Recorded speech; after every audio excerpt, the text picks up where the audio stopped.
বন্ধুরা সবাই কেমন আছেন? সবাইকে আসসালামু আলাইকুম। আশা করি সবাই ভালো আছেন এবং সুস্থ মতন সবাই ফিরে আসেন। আমাদের বাড়ি বরিশাল। যাবার সময় এবার চিন্তা করছিলাম যে গাড়িতে ঘুমাতে ঘুমাতে যাব, কিন্তু রাস্তার দুই পাশে এবং মাঝে এত পরিমাণ ফুল গাছ, বিভিন্ন রঙের ফুল গাছ, যা দেখে চোখের ঘুম কেড়ে নিয়েছিল। প্রায় মানুষ, বাসে যত যাত্রী ছিল, যারা সচরাচর না যায়, দেখা যায় বিভিন্ন প্রতিষ্ঠানে চাকরি করে, বছরে একবার যায়, তারা এই সিজনটাকে খুব সুন্দর উপলব্ধি করেছে। কারণ রাস্তার মাঝে এবং আশেপাশে যে পরিমাণ ফুল গাছ, খুব মনোরম দৃশ্য, যা দেখে প্রায় অধিকাংশ মানুষেরই ঘুম চলে যায়।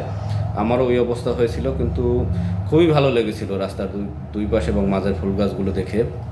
সবথেকে একটু কষ্টের বিষয় হচ্ছে পদ্মা ব্রিজের আশেপাশে কিন্তু কিছু চর বলতে দ্বীপ জেগেছে, যেটা পরবর্তীতে বন্যা এবং বর্ষার সময় আশেপাশে প্লাবিত করতে পারে। তাই সরকারের উচিত যত দ্রুত সম্ভব এইগুলো খনন করা, যাতে পানির গতিপথ ঠিক থাকে এবং আশেপাশে যাতে প্লাবিত না করে।